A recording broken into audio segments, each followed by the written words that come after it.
کیوں؟ میں کیا تمہیں کاٹنے کو دوڑتا ہوں؟ ابھی تک میں نے تمہارے ساتھ ایسا کوئی تعلق بنایا ہی نہیں جس کی بنا پر تم مجھ سے بھاگنے کی کوشش کرو۔ یہاں تک کہ تم نے مجھے میرے جائز حقوق سے بھی دور رکھا ہوا ہے اور تم پھر بھی میرے ساتھ رہنا نہیں چاہتی۔ وہ بے حد غصے سے گرایا تھا۔ نہیں دلاور، ایسا نہیں ہے، لیکن میں اس ماحول میں نہیں رہ سکتی جہاں رشتوں کی قدر نہیں۔ میں وہاں نہیں رہ سکتی، مجھے وہاں رہنا سکون نہیں دیتا۔ میں ایک ایسے گھر میں رہنا چاہتی ہوں جہاں بہت سارا سکون ہو، خوشیاں ہو، پیارا سا ماحول ہو، وہاں عجیب و قسم کی بے سکونی نہ ہو۔ ہر کوئی ایک دوسرے سے نفرت کرتا ہے، وہاں ایک دوسرے سے دور رہتا ہے۔ ایسے ماحول کا حصہ میں نہیں بننا چاہتی۔ وہ اسے دیکھتے ہوئے آہستہ آواز میں بول رہی تھی جبکہ وہ مٹھیاں بھینچے غصے سے بھرا ہوا تھا۔ ٹھیک ہے، تو جب تمہارے بابا ٹھیک ہو جائیں گے ہم یہاں سے امریکہ چلتے ہیں، وہ حل نکالتے ہوئے بولا۔ میں ہمیشہ رشتوں سے دور رہی ہوں، مجھے کبھی میرے بابا کی محبت میں نہیں ملی۔ میں نے سوچا تھا جہاں میری شادی ہوگی وہاں محبت ہوگی، رشتوں میں خوبصورتی ہوگی، میں وہاں خوش رہوں گی۔ جو کمی میں نے بچپن سے محسوس کی ہے مجھے وہ کمی محسوس نہیں ہوگی۔ سب لوگ مجھے محبت کرنے والے ہوں گے۔ صرف شوہر کی محبت سب کچھ نہیں ہوتا دلاور، اور کبھی کبھی ہمیں اور بھی لوگوں کی محبت چاہیے ہوتی ہے۔ ویسے دیکھ کر بولے جا رہی تھی، تمہارے لیے میری محبت کافی نہیں، تمہیں اتنی محبت دوں گا کہ دنیا بھر کی محبت تمہارے سامنے کچھ بھی نہیں ہوگی۔ جہاں دیکھو گی تمہیں دلاور شاہ نظر آئے گا، اس کی محبت، اس کا جنون نظر آئے گا۔ تمہیں مجھے ایک موقع تو دینا چاہیے نا۔ تم ان رشتوں کے لیے مجھے ٹھکرا رہی ہو۔ اسے غصہ آ رہا تھا لیکن اپنے تمام تر غصے کو کنٹرول کیے بھی اسے سمجھانے کی کوشش کر رہا تھا۔ میں آپ کو ٹھکرا نہیں رہی دلاور، میرے دل میں آپ کے لیے کسی طرح کا کوئی شکوہ نہیں۔ اللہ نے میرا نصیب آپ کے ساتھ جوڑا ہے۔ آپ سے نکاح کر کے میں نہ جانے کتنے بڑے رشتے کی سازش سے بچ گئی ہوں۔ میں آپ کی شکر گزار ہوں کہ آپ نے غلط طریقے سے ہی صحیح لیکن مجھے اپنے نکاح میں لیا۔ میں پرسکون ہوں آپ کے ساتھ، لیکن آپ پرسکون نہیں ہیں۔ آپ رشتوں کی جنگ لڑ رہے ہیں، آپ خود سے لڑ رہے ہیں۔ آپ بابا سے بے تحاشا محبت کے باوجود بھی صرف عزت اور اپنی انا کے لیے ان سے دور رہتے ہیں۔ جانتے ہیں وہ عورت آپ سے بے تحاشا محبت کرتی ہے، وہ بے قصور عورت صرف آپ کی وجہ سے نہ جانے کیا کرتی ہے۔ آپ نے کبھی اس کی طرف دیکھا بھی نہیں کیونکہ آپ کو لگتا ہے وہ آپ کی ماں کی جگہ لینا چاہتی ہے، جبکہ حقیقت تو یہ ہے وہ آپ کی ماں کی جگہ کبھی نہیں لے سکتی۔ آپ اپنے خول سے باہر نکلیں، ہر انسان کی اپنی جگہ ہوتی ہے، اپنی اہمیت ہوتی ہے، کوئی کسی کی جگہ نہیں لے سکتا، کبھی بھی نہیں۔ آپ کے دل میں بھی آپ کی امی کی جگہ کوئی نہیں لے سکا۔ امی نے اپنی جگہ خود بنائی ہے، انہوں نے کسی کی جگہ چھینی نہیں ہے۔ بس آپ کو اس بات کو قبول کرنا ہے، خود سے لڑنا بند کرنا ہے، اپنے خول سے باہر نکلے۔ سچ ہے آپ کے بابا سے غلطی ہو گئی تھی، لیکن جتنی سزا آپ نے انہیں دی ہے وہ تو قاتل کے لیے بھی بے شمار ہے۔ ایسا سزا تو صرف آپ کی امی سے دور ہو کر وہ سالوں سے سہ رہے ہیں۔ آپ کی امی بھی انہیں سزا دے کر چلی گئیں۔ حقیقت تو یہ تھی کہ انہوں نے ابھی اپنی بیٹی کھوئی تھی۔ مجھے بابا نے سب کچھ بتا دیا ہے۔ سب کچھ جاننے کے بعد بھی صرف آپ کے بابا کی غلطی تلاش کرنے کی کوشش کر رہی ہیں۔ کیا آپ اپنا دل بڑا نہیں کر سکتے؟ آپ ان کو معاف نہیں کر سکتے؟ وہ آپ کے بابا ہیں، پلیز خود میں تھوڑا حوصلہ پیدا کریں، انہیں معاف کر دیں اور اللہ کی رضا کے ساتھ ایک نئے رشتے کی شروعات کریں۔ مجھے یقین ہے سب کچھ ٹھیک ہو جائے گا۔ بس بہت ہوا شام، میرا دماغ خراب کرنے کی ضرورت نہیں ہے۔ تمہیں نہیں آنا میرے ساتھ مت آؤ، پڑی رہو یہیں پر، مجھے کوئی پرواہ نہیں ہے۔ وہ کہہ کر رکا نہیں تھا۔ اس کی ساری باتیں کا ایک جواب دے کر وہ چلا گیا، لیکن وہ جانتی تھی وہ لوٹ آئے گا، کیونکہ وہ جانتی تھی دلاور شاہ اس سے پاگلوں کی طرح محبت کرتا تھا۔ وہ جہاں بھی جائے گا لوٹ کر اسی کے پاس آئے گا۔ وہ اس کے سامنے ناشتہ رکھ رہی تھی، آج پہلی بار اس نے منع نہیں کیا تھا۔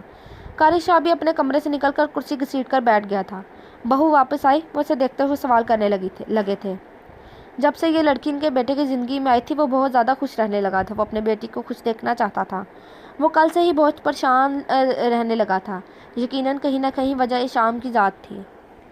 وہ بھی نہیں آنا چاہتی، میرا مطلب ہے وہ گھر واپس نہیں آنا چاہتی۔ اب ہمارے گھر کا ماحول ٹھیک ہو جائے گا۔ وہ ایک نظر اسے دیکھتا اپنے ناشتے میں مگن ہو چکا تھا، جبکہ عاملہ اور قارب دونوں اسے دیکھنے لگے تھے۔ وہ کیا کہہ رہا تھا دونوں کی سمجھ سے پرے تھا۔ گھر کے ماحول کو کیا ہوا ہے؟ وہ حیرانی سے اپنے گھر کو دیکھنے لگے۔ یہاں محبت نہیں ہے، نفرت ہے۔ یہاں بسنے والے سب لوگ ایک دوسرے سے نفرت کرتے ہیں، اور میری بیوی کو یہ سب چیزیں پسند نہیں ہیں۔ کہتی ہے یہاں موجود سب لوگ ایک دوسرے سے پیار میں پاگل ہوں۔ میں آپ کی بیوی کی عزت کروں، آپ سے محبت کروں، پتہ نہیں کیا کیا۔ اگر میں یہ نہیں کرتا تو وہ میری بیوی واپس آنا پسند نہیں کرے گی۔ وہ چبا کر بول رہا تھا۔ عجیب بچپنا کر رہی ہے یہ لڑکی۔ اب اسے کون سمجھائے کہ محبت اور عزت زبردستی نہیں کروائی جا سکتی۔ آمنہ بیگم نے اس کی بات کو سمجھ کر تبصرہ کیا تھا تو ایک نظر اسے دیکھ کر رہ گیا۔ لیکن وہ زبردستی کروانا چاہتی ہے، وہ زبردستی میرے دل میں آپ کے لیے جگہ بنانا چاہتی ہے۔ وہ چاہتی ہے کہ میں آپ کو اپنی ماں کی جگہ دے دوں۔ وہ تمسخرانہ ہنسا تھا۔ بچی ہے نا، رشتوں کی نزاکت کو نہیں سمجھ سکتی۔ تمہاری ماں کی جگہ لینے کبھی بھی میں اس گھر میں نہیں آئی تھی۔ میں اپنی جگہ بنانا چاہتی تھی۔ دلاور میں کبھی کامیاب نہیں ہو سکی اور جانتی ہوں میں کبھی کامیاب نہیں ہو سکوں گی۔ وہ مسکرائی تھی، شاید اپنی تقدیر پر۔ نہیں آمنہ، ایسا ہرگز نہیں ہے۔ تمہاری اپنی جگہ ہے اور حوری لین کا اپنا ایک مقام تھا۔ وہ میری پہلی محبت ہے۔ میں اسے بھلا نہیں سکتا اور نہ ہی تم سے کبھی ویسی محبت کر سکتا ہوں، لیکن اس کا یہ ہرگز مطلب نہیں ہے کہ تمہاری میری زندگی میں کوئی جگہ نہیں ہے۔ تم میرے لیے بہت خاص ہو۔ میرا برا رویہ، میرا برا سلوک برداشت کر کے بھی تم میرے ساتھ وفادار رہی۔ تم نے کبھی آواز نہیں اٹھائی، کبھی مجھ سے شکوہ نہیں کیا۔ میں نے تم سے ماں بننے کا حق چھین لیا۔ مجھے لگا تھا کہ تم میرے بیٹے کو محبت دو گی۔ کہتے ہیں کہ ہر عورت میں ممتا ہوتی ہے جو کسی نہ کسی پر نچھاور کرنے کی ضرور کی جاتی ہے۔ مجھے یقین تھا کہ تم اپنی تمام تر ممتا میرے بیٹے کو دو گی، لیکن میرا بیٹا ہی کبھی تمہیں قبول ہی نہیں کر سکا۔ میں تمہارا گناہ گار ہوں آمنہ۔ میں نے تم سے تمہارا حق چھین لیا، اس سوچ کے ساتھ کہ کہیں میرے بیٹے کی حل تلفی نہ ہو جائے۔ لیکن معافی مانگنے کے لائق تو نہیں ہوں، لیکن آج میں اپنی زندگی سے تمام خلل مٹا دینا چاہتا ہوں۔ ہو سکے تو مجھے معاف کر دو۔ میں تمہارا گناہ گار ہوں۔ اس کے سامنے ہاتھ جوڑ چکے تھے، جبکہ دلاور آج پہلی بار اپنے باپ کو اس حد تک مجبور دیکھ رہا تھا۔ آپ کیسی باتیں کر رہے ہیں سکندر؟ مجھے آپ سے کوئی گلہ نہیں۔ جو بھی ہوا وہ میرے نصیب میں لکھا تھا۔ ہاں مجھے پتہ ہے جو کچھ بھی ہوا وہ صحیح نہیں ہوا، لیکن مجھے آپ سے یا دلاور سے کوئی گلہ نہیں۔ یہ تو مجھے اپنے ماں ماننے یا نہ ماننے، لیکن یہ میرا بیٹا ہے۔ مجھے اس بات کا کوئی گلہ نہیں ہے کہ دلاور کے لیے میں کبھی ماں نہیں بن سکی، کیونکہ اس گھر میں میں اس کی ماں بن کر آئی تھی۔ اگر نکاح میں آپ شرط نہ بھی رکھتے تو میرے باپ نے بھی تو صرف دولت کے لیے مجھے آپ کے ساتھ نکاح کے بندھن میں باندھا تھا۔ میری اپنی کیا حیثیت تھی کہ میں آپ سے گلہ کرتی یا آپ سے حق مانگتی؟ میں کچھ نہیں جانتی، بس اتنا پتہ ہے کہ میں نے دلاور کو ہمیشہ اپنی سگی اولاد مانا۔ دلاور کے ہوتے ہوئے میرے اندر کبھی بھی ماں بننے کی خواہش نہیں جاگی، کیونکہ میں ماں بن کر ہی آئی تھی۔ یہ الگ بات ہے کہ دلاور نے مجھے کبھی اپنی ماں نہیں مانا، اس کے لیے میں ایک دوسری عورت تھی۔ وہ اس سے گلہ مجھے آج بھی نہیں ہے۔ میں جانتی ہوں کہیں نہ کہیں کمی مجھ سے ہی ہے۔ اگر میں اپنا فرض ٹھیک طریقے سے نبھاتی تو کبھی مجھے چھوڑ کر نہیں جاتا۔ محبت کے رشتے ہمارے ارد گرد ہوتے ہیں، مگر ہم خود ان رشتوں کی قدر نہیں کر پاتے، اور آج پہلی بار یہ بات سوچنے پر مجبور ہوا تھا، وہ بھی اپنے سامنے کھڑی عورت کے آنسوؤں کو دیکھ کر۔ 10 دن گزر چکے تھے۔ اس نے 3 دن سے دوبارہ شام سے رابطہ نہیں کیا تھا اور نہ ہی اس کے بارے میں کسی سے کچھ پوچھا تھا۔ گھر پر اس کا فون بھی آیا تھا۔ اس نے آمنہ بیگم سے بات بھی کی تھی۔ وہ خود بابا نے بھی انہیں فون کیا تھا تاکہ وہ جہانگیر صاحب کی حالت کے بارے میں پتہ کر سکیں، اور آمنہ اور کارم ان سے ملنے بھی گئے تھے۔ جہانگیر صاحب سے تو اس کی روز ہی بات ہوا کرتی تھی۔ ابھی کل ہی تو جہانگیر صاحب نے فون پر باتوں میں کہا تھا کیا وہ کافی بہتر محسوس کر رہے ہیں۔ اگر وہ شام کو اپنے ساتھ لے کر جانا چاہتا ہے تو انہیں کوئی اعتراض نہیں۔ پچھلے کچھ دنوں سے وہ بھی مسلسل یہی سوچ رہا تھا اسے واپس لانے کا۔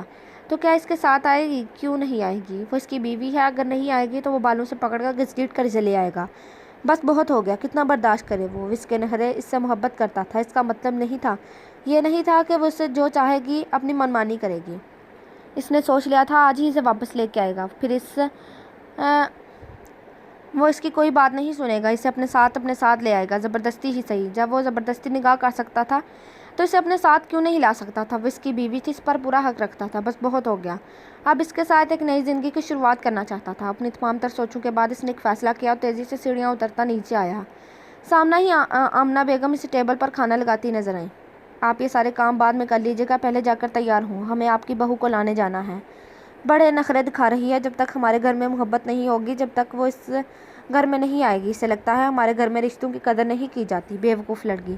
اسے تو میں بتاؤں گا کہ ہمارے گھر میں رشتوں کی کیا اہمیت ہے۔ وہ اپنے شوہر سے بھی کہہ دیں چلے ہمارے ساتھ، ان کی بہو کو لانا ہے۔ یہ بیماری کا ڈرامہ بعد میں کریں، وہ انہیں دیکھ کر کہنے لگا۔ وہ سچ میں بیمار ہے، رات سے بی پی تھوڑا ہائی ہے۔ آمنہ نے بتانے کی کوشش کی۔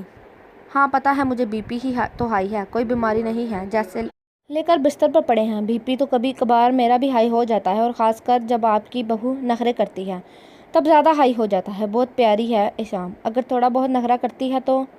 میری پیاری ماں، آپ خود پیاری ہیں، اس لیے آپ کو ہر کوئی پیارا لگتا ہے، لیکن اس میں کوئی شک نہیں ہے کہ وہ بہت پیاری ہے، لیکن اس کی زیادہ طرفداری کرنے کی ضرورت نہیں ہے۔ اس کے ساتھ بہو اور ساس والا رشتہ رکھیں تو زیادہ بہتر ہوگا۔ جہاں تک بات ہے ان کے پیارے ہونے کی، تو اللہ نے اسے پیارا بھی تو میرے لیے ہی بنایا ہے، اور میرے سامنے اتنے ڈرامے کرتی ہے۔ جائیں آپ تیار ہو کر آئیں، دونوں باہر ہی گاڑی میں دونوں تیار ہو کر آئیں، میں باہر گاڑی میں انتظار کر رہا ہوں امی۔ وہ بھی کچھ اور ہی بولنے والا تھا کہ اس کے منہ سے امی لفظ پر وہ خاموش ہو کر رہ گئی۔ جانے کب کیسے ان کی آنکھوں سے آنسو گرے تھے۔ دلاور نے دیکھتے ہوئے آہستہ سے انہیں تھام کر اپنے سینے سے لگا چکا۔ ان کے چوڑے توانا سینے سے لگی وہ پھوٹ پھوٹ کر رونے لگی۔ اللہ نے انہیں اس کے صبر کا پھل دے دیا تھا۔ برسوں بعد ہی صحیح، لیکن ان کا بیٹا انہیں مل گیا تھا۔ اپنی ماں کی محبت کو وہ کبھی محسوس نہیں کر سکتا تھا، لیکن اس عورت نے اس سے سچی محبت کی تھی۔ اسے اپنا بیٹا مانا تھا، ہار چکا تھا وہ خود سے لڑتے لڑتے۔ اسے محبت چاہیے تھی، اپنے رشتے چاہیے تھے۔ قاری صاحب جو کب سے دروازے سے کھڑے یہ منظر دیکھ رہے تھے، اپنی آنکھوں سے چشمے ہٹاتے انہوں نے اپنی نام آنکھوں سے صاف کی تھی اور گلا کھنکھارا ذرا سخت لہجے میں بولے تھے، اگر ماں بیٹے کی ایموشنل فلم ختم ہو گئی ہو تو ہم اپنی بہو کو گھر واپس لے آئیں۔ اس کی آواز پر وہ مسکراتے ہوئے ان سے لگ ہوئی۔ یہاں تو جلن ہی ختم نہیں ہوتی۔ ذرا سا ماں نے بیٹے سے پیار کیا کر لیا، ان کے سینے میں تو آگ ہی لگ گئی ہے۔ تیار ہو کر جلدی باہر آ جائیں، باہر گاڑی میں انتظار کر رہا ہوں۔ وہ آہستہ سے آمنہ کے ماتھے پر بوسہ دیتا مسکراتے ہوئے باہر نکل گیا، جبکہ کارم نے آمنہ کے کندھے پر ہاتھ پھیلاتے ہوئے ان کی خوشی سے بھرپور مسکراہٹ کو دیکھا تھا۔ اتنے سالوں میں انہوں نے پہلی بار اپنی بیوی کو اتنا خوش دیکھا تھا۔ ان کے کیس کا فیصلہ ہو گیا تھا۔ فراڈ کیس میں سے 7 سال کی سزا ہوئی تھی، جبکہ جرمانے کے طور پر سے 50 لاکھ کا جرمانہ بھرنا تھا، جو کہ آسیہ بیگم کو اپنی تمام تر جویلری بیچ کر پورا کرنا پڑا۔ آسیہ بیگم کو زیادہ نہیں لیکن 3 سال کی سزا ہوئی تھی، فراڈ کا سارا پیسہ اپنے پاس رکھنے کے لیے۔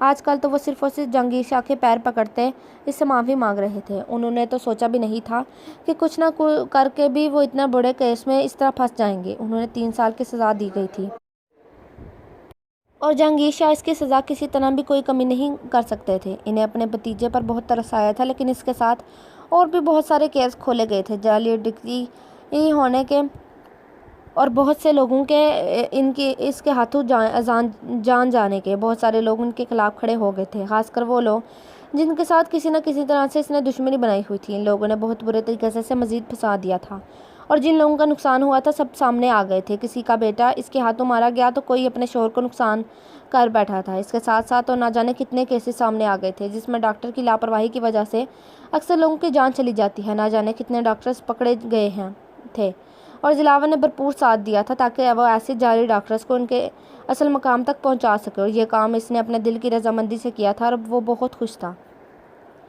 کھانے پر اچھا خاصا انتظام کر لینا، آج تمہارے سسرال والے آ رہے ہیں تمہیں لینے کے لیے۔ میں چاہتا تھا سب کچھ اچھے سے ہو جائے۔ بابا کمرے میں آ کر اسے بتانے لگے تھے۔ اب وہ پہلے سے کافی زیادہ بہتر تھے۔ انہیں ہاسپٹل سے لائے ہوئے آج 12 دن گزر چکے تھے۔ پچھلے 12 دن سے وہ یہیں پر تھی۔ اس نے بہت بار فون کرنے کی کوشش کی تھی، لیکن اس نے ہر بار یہی کہہ دیا تھا کہ وہ گھر واپس نہیں آنا چاہتی۔ تب تک تو ہرگز نہیں، جب تک اس گھر کا ماحول ٹھیک نہیں ہو جاتا۔ 2-3 بار تو دلاور نے اس سے اچھا خاصا غصہ بھی نکالا تھا، اور پھر اس نے فون کرنا ہی چھوڑ دیا۔ اگر وہ نہیں آنا چاہتی تھی تو نہ آئے۔ 3 دن اس نے کوئی فون نہیں کیا تھا، لیکن اسے یقین تھا آج نہیں تو کل وہ اس سے رابطہ ضرور کرے گا، کیونکہ وہ جانتی تھی وہ اس کے بغیر ہرگز نہیں رہ سکتا۔ یہ اس بات کا یقین تھا کہ شاید محبت کا یقین ایسا ہی ہوتا ہے، محبوب چاہے کسی بھی حالت میں کیوں نہ ہو، کبھی اپنے محبوب کا مان نہیں توڑا جاتا۔ اسے سمجھ نہیں آ رہا تھا وہ ایسا کیا کرے کہ وہ اپنے ماں باپ سے محبت کو دیکھ سکے، اس کی محبت کو محسوس کر سکے، پھر اس کے علاوہ اسے اور کوئی راستہ سمجھ میں نہیں آیا۔ شام نے نوٹ کیا تھا اس کی تمام تر توجہ کا مرکز اس کی ذات تھی، اور جب تک وہ اس کی ذات سے سامنے سے ہٹ نہیں جائے گی تب تک یقیناً وہ اپنے ماں باپ کی محبت کو نہیں دیکھ سکتا تھا۔ وہ جانتی تھی وہ اس کے بغیر امریکہ جانے کی غلطی ہرگز نہیں کرے گا، جبکہ فون پر وہ دوبارہ سے اسے دھمکی دے چکا تھا کہ اگر وہ اس کے ساتھ نہیں رہنا چاہتی تو وہ ہمیشہ کے لیے امریکہ چلا جائے گا، اور اسے دھمکی دے کر وہ امریکہ جانے کی بجائے اسجد کے کیس پر فوکس کیے ہوئے تھا، اور اسجد کے کیس کو بہت اچھے طریقے سے نپٹا چکا تھا۔ اسجد کو اس کے کیے کی سزا دلوا چکا تھا، اور آسیہ بیگم بھی اس کے بیٹے کے تمام جرموں میں برابر کے شریک ہونے کی وجہ سے جیل میں تھی، اور آج وہ آ رہا تھا اسے لینے کے لیے۔ وہ نہیں جانتی تھی سب کچھ ٹھیک ہوا تھا یا نہیں، لیکن اس نے کہہ دیا تھا وہ اسے لینے آ رہا ہے، مطلب صاف تھا کہ وہ اسے لینے ضرور آئے گا۔ اس نے سب کچھ بہت اچھے سے کیا تھا۔ کھانا بنانے کے بعد اس نے سب ملازموں کے ساتھ مل کر ٹیبل لگایا، وہ ڈائننگ ہال کو اچھی طرح سے دیکھ رہی تھی کہ کہیں کوئی کمی نہ رہ جائے۔ آخر اس کے گھر والے پہلی بار اس کے گھر آ رہے تھے، وہ کسی طرح کی کوئی کمی نہیں چھوڑنا چاہتی تھی۔ اس نے بابا کو اپنے اور دلاور کے بیچ کی مس انڈرسٹینڈنگ کے بارے میں سب کچھ بتا دیا تھا، جس پر انہوں نے بس اتنا ہی کہا تھا، محبت اور عزت زبردستی نہیں کروائی جا سکتی۔ اگر وہ رشتوں کو نہیں سمجھنا چاہتا تو تم بھی زبردستی مت کرو، اس سے صرف تمہارا اور اس کا رشتہ خراب ہوگا۔ جب اللہ نے چاہا تو انشاءاللہ ان لوگوں کے لیے سب کچھ ٹھیک ہو جائے گا، تو بہتر ہے تم اپنی زندگی کو اپنے طریقے سے گزارو۔ وہ اسے سمجھا رہے تھے، جبکہ وہ انہیں نہیں بتا سکتی تھی کہ وہ اپنی زندگی میں صرف شوہر کا ساتھ نہیں چاہتی